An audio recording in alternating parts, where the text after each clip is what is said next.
이제 주께로 나와 회복을 구하니 무릎 꿇고 기도해 나의 영을 다해 오 코리아 주가 길을 보이시리 화해와 용서 사랑을 주소서 이 나라의 아픔을 씻어주소서 이 고통과 아픔이 끊어지게 하소서 오 코리아 주가 도우시리 I'm gonna pray for Korea pray all night 주의 민족 하나가 되리라 성령이여 새 나를 우리에게 주소서 여기 통일된 나라 이루소서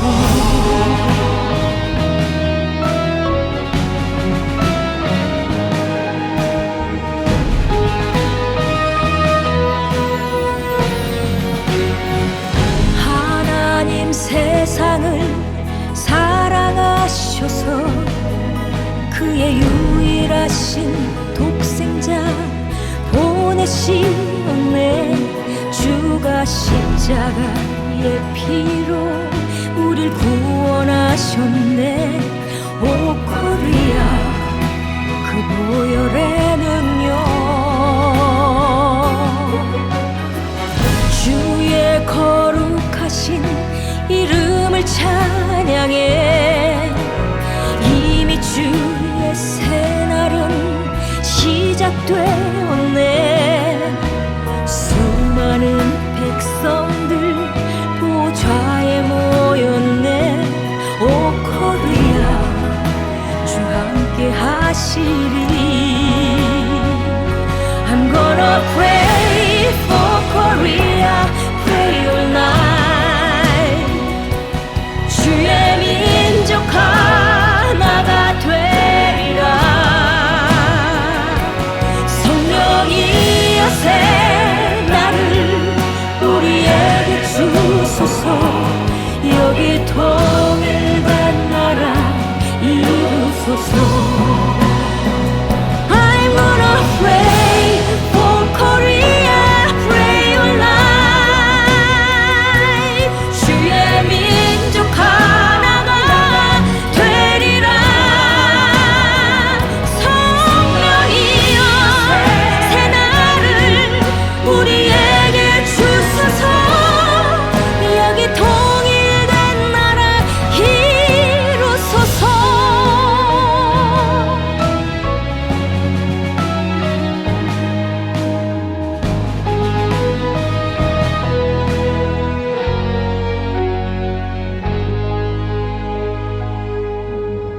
공독해보도록 하겠습니다. 욥기서 12장 13절로 22절 말씀 공독해 올립니다. 지혜와 권능이 하나님께 있고 계략과 명철도 그에게 속하였나니 그가 버리실즉 다시 세울 수 없고 사람을 가두신즉 놓아주지 못하느니라. 그가 물을 마신즉 곧 마르고 물은 보내신즉 곧 땅을 뒤집나니 능력과 지혜가 그에게 있고 속은 자와 속이는 자가 다 그에게 속하였으므로 모사를 벌거벗겨 끌어내시며 가시며 재판장을 어리석은 자가 되게 하시며 왕들이 맨 것을 풀어 그들의 허리를 동이시며 제사장들을 벌거벗겨 끌어가시고 권력 있는 자를 넘어뜨리시며 충성된 사람들의 말을 물리치시며 늙은 자들의 판단을 빼앗으시며 귀인들에게 멸시를 쏟으시며 강한 자의 띠를 푸시며 어두운 가운데서 은밀한 것을 드러내시며 죽음의 그늘을 광명한 대로 나오게 하시며 아멘.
살아계셔서 우리의 호흡을 이 시간까지 연장하여 주시며 주의 은혜와 주의 능력으로 충만하여지게 부족함이 없도록 역사하시는 아버지 하나님, 무더위 속에서 이제 장마가 또 올라오고 있습니다. 주의 거룩하신 은혜와 말씀과 성령 안에서 하나님 주시는 은혜 가운데 건강으로 이 무더위와 이 장마와 태풍을 잘 지날 수 있도록 주님 동행하시고 인도하여 주옵소서. 오늘도 아버지 하나님의 말씀을 전하며 듣게 하시면 감사합니다. 전하는 자라 듣는 심령이 하나님의 뜻을 깨달아 순종할 수 있는 믿음으로, 순종할 수 있는 건강함으로, 순종할 수 있는 환경과 물질로 동행하셔서 하나님이 살아계셔서 우리와 함께 호흡하시며 동행하심을 확신하며 주님을 따를 수 있는 믿음의 참제자가 되어질 수 있도록 인도하여 주옵소서.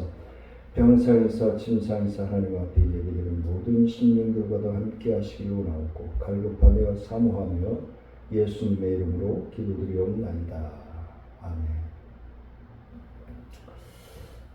하나님이 살아계시다는 것, 하나님이 살아계시다는 것은 우리는 무엇으로 증명할 수 있을까요?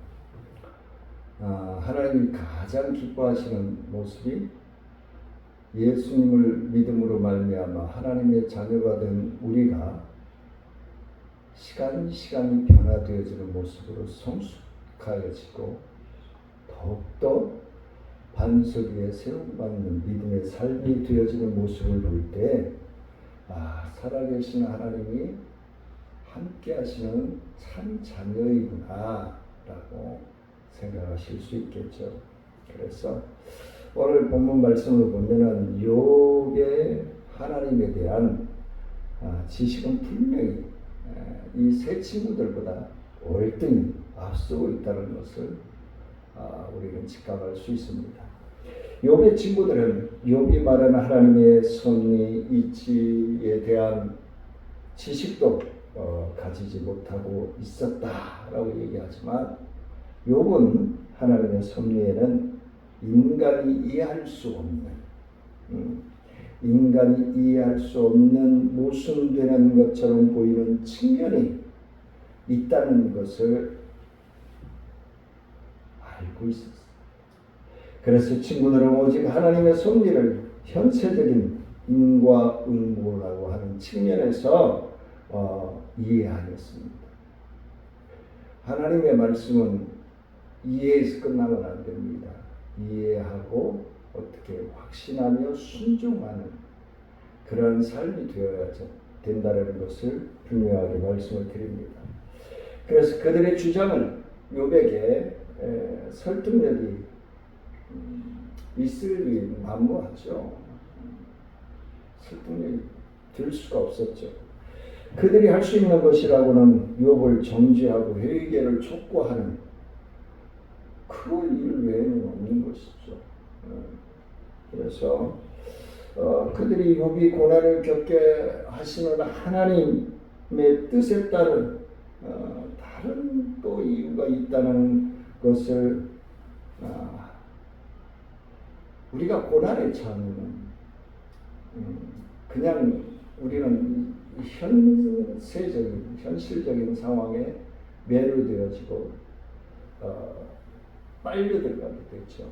그런데 그럴 때 냉정하게 주님을 바라고 하나님의 말씀을 보고 성령을 의지함으로 말미암아 주님을 바라보게 되면은 또 다른 이 또한 하나님의 계획이 있을 것이다라는 확신을 가지게 되실 줄 믿습니다.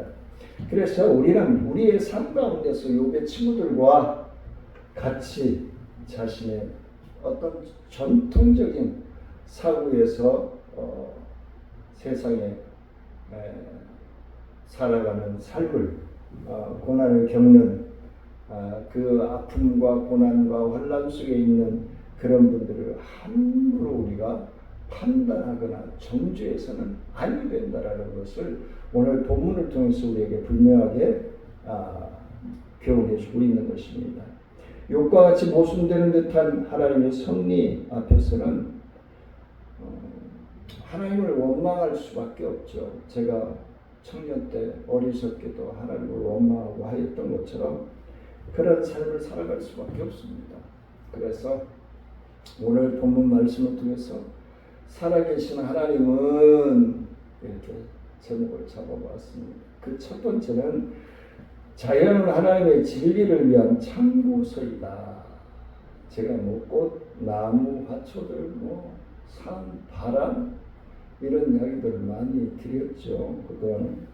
그래서 오늘 본문 말씀 7절, 8절 말씀에 보면 이제 모든 짐승에게 물어보라. 그것들이 내게 가르치리라. 공중의 새에게 물어보라. 그것들이 또한 내게 말하리라. 땅에게 말하라. 내게 가르치리라. 바다의 고기도 내게 설명하리라. 할렐루야.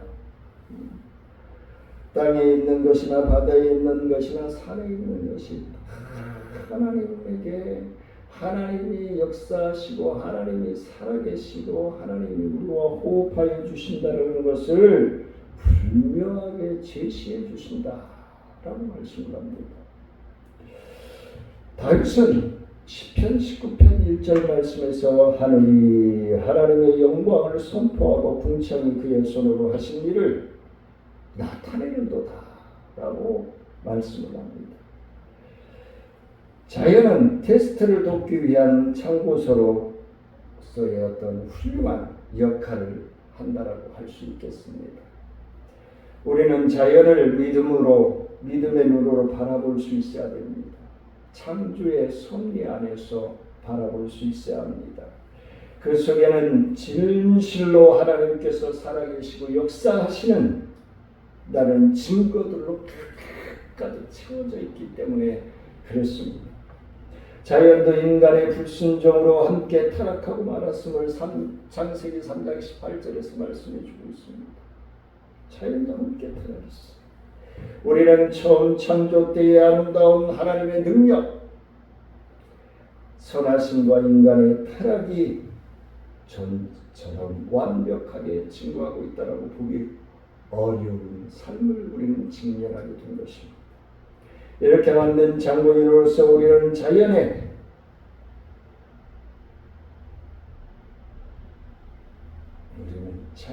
미안해야 합니다. 다스리고 정복하고 충만하라고 하는데 각질하라고 다스리고 정복하고 충만하라고 하신 게 아님을 우리는 명심해야 될 줄 압니다. 그냥 우리가 편해지고자 우리가 쉽게 살고자 자연에게 자연을 이끌고 다스리는 듯하나 결국은 지배를 받고 그 자연의 재해로 인하여서 원인물로는 난치병들이 생겨나고 있고 자연에 인해서 환경 호르몬이 생겨나게 되어지고 열대 기후 현상들이 일어나고 말미암아 이제 6월인데도 40도가 넘고 이런 기현상들이 일어나고 있다는 것은 신랑 되신 주님께서 오실 날이 가까웠음을 말씀하고 있는 겁니다. 우리는 이때일수록 지혜로운 다스처럼 깨어 있어야 됩니다. 갈급하고 사고해야 합니다. 그런 자연 속에서 우리는 하나님을 바라볼 수 있는 열린 눈을 가져야 되는 것입니다. 신앙의 눈으로 본다는 것은 얼마나 아름답고 감격스럽고 성령의 충만한 시각으로 우리의 삶 속에 역사하고 계시는지를 우리는 함께 호흡할 수 있을 것입니다. 학생들은 교과서만으로 공부하지 않습니다. 반드시 참고서를 갖고 함께 공부하면 도움이 많이 됩니다. 이것처럼 좋은 참고서를 갖고 공부할 때 학업의 능률도 오르는 건 당연한 일이겠죠.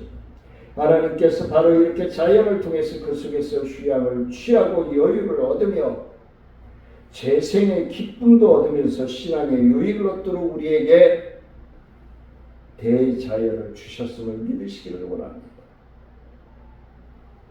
그때 우리는 들에서 싱싱하게 자라는 풀 한 포기를 산모퉁이에 홀로 피어나는 들꽃 한 송이를 보면서도 하나님의 은혜가 얼마나 크고 놀라운지를 찬양하며 경배 돌리는 깨달음을 받는 진정한 하나님의 자녀들로서의 삶이 되어지시기를 주의 이름으로 축원을 드립니다. 살아계신 하나님은 두 번째 대지는 하나님은 세우기도 하시고 헐기도 하신다는 사실입니다. 하나님은 무조건 세우기만 하시지 않아요. 헐기도 하신다는 겁니다. 14절 말씀입니다. 그가 헐으신즉 다시 세울 수 없고 사람을 가두신즉 놓아주지 못하느니라. 이미 심판대가 되어지고 판정이 내려지면은 엎을 수 없다는 것을 말씀해 주고 있는 것입니다. 헌다 표현은 세우다라는 말과 상반되는 표현으로 기록되어 있습니다. 세우다가 일반적으로 창조, 건설, 살림, 번성 등을 표현한다면은 헐다라는 것은 멸망, 파괴, 죽음, 모략, 모략이 아니라 몰락 등의 어떤 단어로 사용될 수 있습니다. 그래서 그가 헐으신이라는 표현은 우리가 흔히 부정적으로 생각하는 말이나 파괴, 죽임, 몰락 등을 다 하나님께서 하시는 일임을 말씀해 주고 있습니다. 우리는 하나님은 사랑의 하나님, 아가페적인 하나님으로만 표현하면 안 됩니다. 하나님은 공의의 하나님이세요. 잘한 건 칭찬해 주시고 축복해 주시고 부어 주시고 넘치도록 해 주시고 잘못한 건 깨닫게 하시고 회개케 하시고 결단케 하시고 통해 자복하게 하시는 하나님이신 줄 믿으시기를 원합니다. 그게 하나님입니다. 그게 우리 아버지 하나님입니다. 나의 아버지이세요. 세상에서 일어나는 모든 일은 다 하나님의 주권과 섭리하에 있음을 믿으시기를 원합니다. 하나님께서 우리를 위해서 긍정적으로 일만 하는 것으로 생각하신다면 그건 오해요, 착각이 수밖에 없습니다. 우리 하나님의 자녀는 어느 순간에 가서 하나님을 심히 원망하거나 불신앙의 시각으로 회의에 빠질 수도 있습니다. 그러나 하나님은 완전한 지옥의 불구덩이에 던져놓지 아니하신다는 것입니다. 하나님께서 주시는 축복과 은혜, 그 기쁨은 줄 알면서도 하나님께서 주시는 징계나 연단을 전혀 받으려 하지 않는 것이 문제인 것입니다. 왜냐하면 연단되어지지 않은 것은 강할 수가 없습니다. 약해 빠질 수밖에 없습니다. 연단되어져야만 강해지는 것입니다. 튼튼해지는 것입니다. 병들게 하실 수도 있고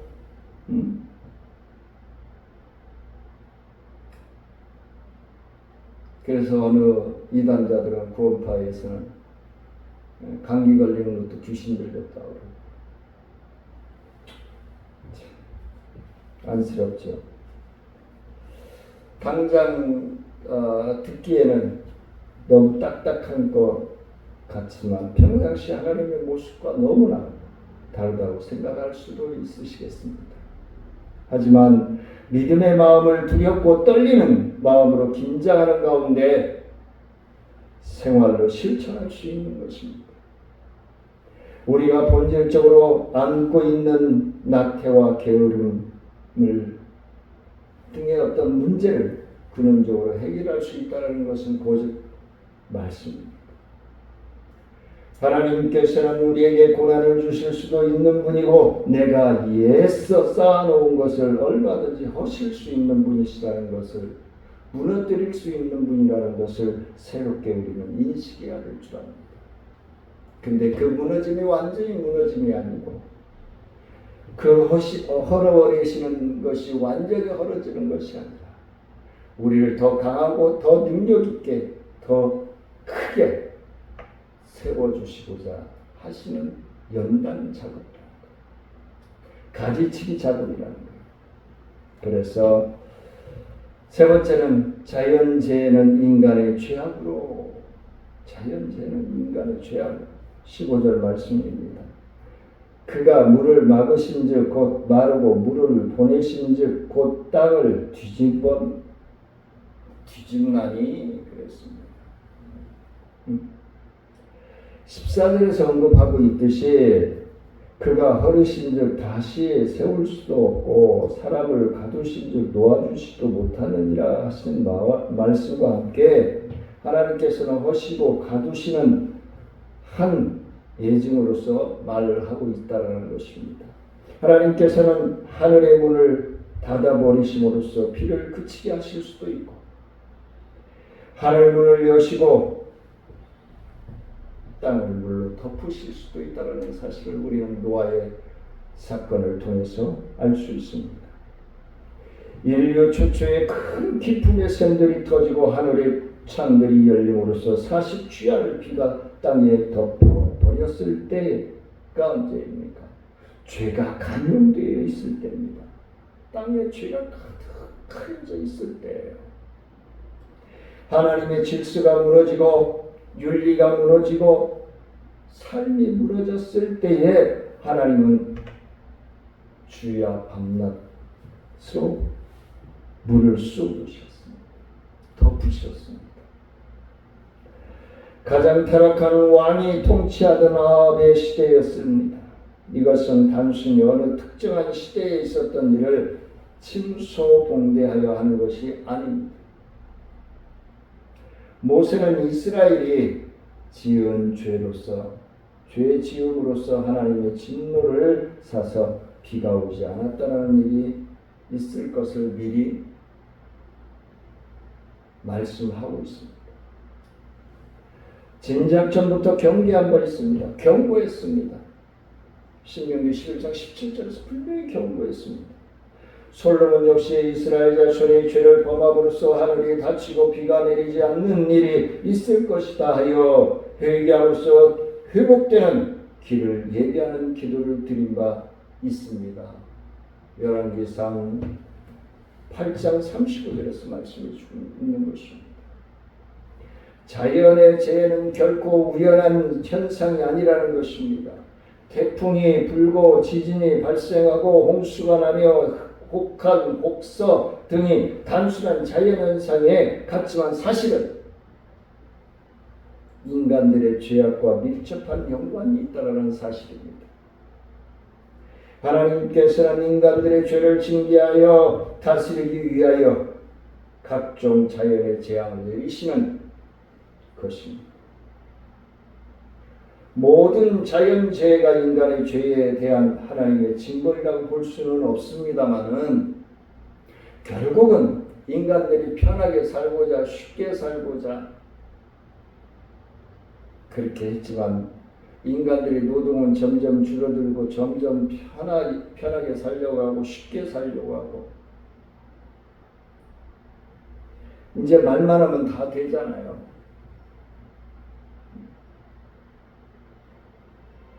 들어온 택시가 AI 시스템을 갖추면 어디로 가자 그러면 태워다 주고.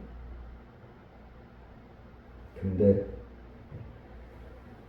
그 안에 분명한 하나님의 죄악성이 드러나게 될 것입니다. 이 세상에 자연재해가 있게 된 것은 피조계의 대표자인 인간의 타락으로부터 시작되었다는 사실을 하나님의 질서를 무너뜨렸다는 사실, 파괴되었다는 사실을 우리는 인정해야 될 줄 압니다. 그래서 사도 바울은 로마서 8장 20절로 22절에서 이렇게 말씀합니다. 피조물이 허무한데 굴복하는 것은 자기 뜻이 아니요 오직 굴복하게 하시는 이로 말미암이라. 그 바라는 것은 피조물도 썩어짐을 종룩한 데서 해방되어 하나님의 자녀들의 영광의 자유에 이르는 것이니라. 피조물이 다 이제까지 함께 탄식하며 함께 고통을 겪고 있을 것을 우리가 아느니라. 할렐루야. 썩어짐의 종노릇이라고 표현하고 있습니다. 썩었다는 건 뭐죠? 쓸모없다는 것입니다. 쓸모없는 것의 종노릇이다. 하나님의 질서를 파괴한 죄에 대한 하나님의 심판 또는 경고, 분명한 경고인 것입니다. 죄악을 그치지 않는다면 더 큰 하나님의 심판이 임할 것을 경고하고 있는 것입니다. 주님은 말세에 가까울수록 자연재해는 빈번하여질 것이라고 말씀하고 있습니다. 지금 이 시대가 언제 자연재해가 빈번한 것은 죄악에 관용하기 때문이요 세상의 마지막 날이 가까워 왔기 때문임을 명심하시기를 원합니다. 그리하여 우리는 깨어 있어야 되는 것입니다. 그리하여 우리는 하나님을 바라볼 수 있는 영의 눈이 띄어져야 되는 것입니다. 마지막으로 네 번째는 하나님 앞에서는 모든 죄는 드러나게 되어 있다는 겁니다. 가려질 수가 없습니다. 드러날 수밖에 없습니다. 22절 말씀입니다. 어두운 가운데서 은밀한 것을 드러내시며 죽음의 그늘을 광명한 대로 나오게 하시며 그랬습니다. 우리가 아무리 어두운 가운데서 은밀하게 행하는 범죄라도 세상에 드러나지 않을 것은 없다라는 것입니다. 우리 하나님께서는 그대로 숨겨지도록 내버려 두지 아니하시기 때문에 그렇습니다. 완전 범죄가 있을 수 없다는 것입니다. 우리 아버지 하나님께서는 아무리 은밀한 곳에서 은밀하게 행하여 준 죄라도 다 아시고 드러내심으로 그 죄를 범한 자로 수치를 당하게 하신다라고 분명하게 말씀하고 있습니다.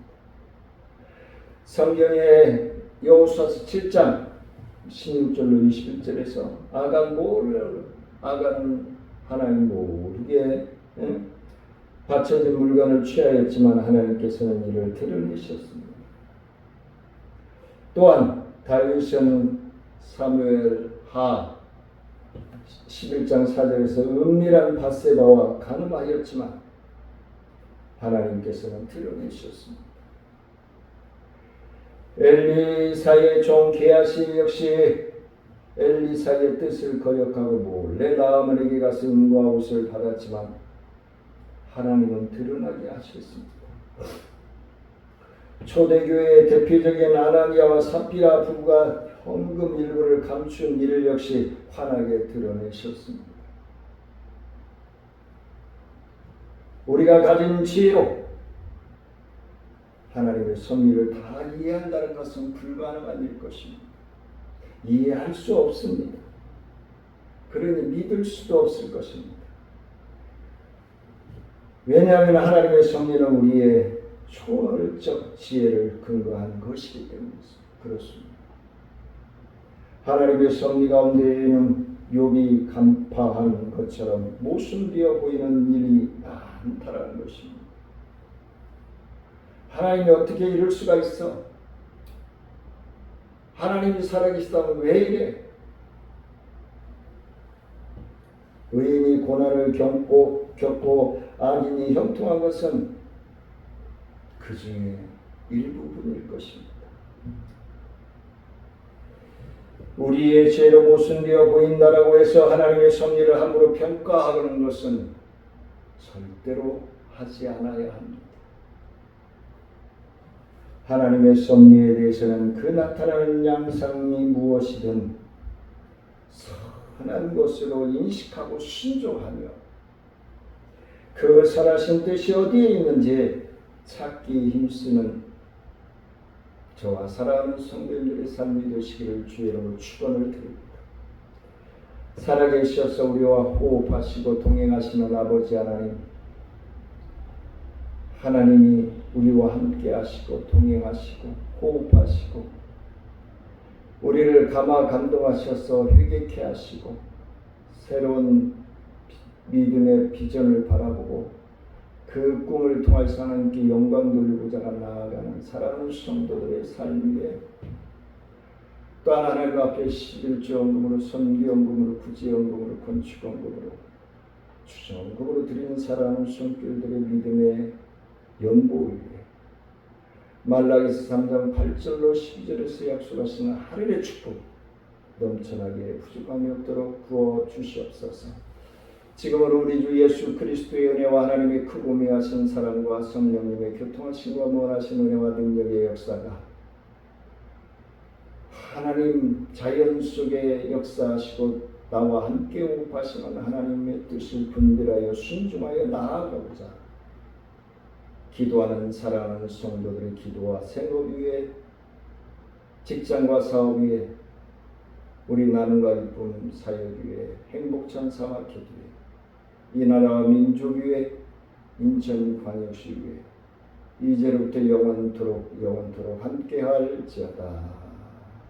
아멘.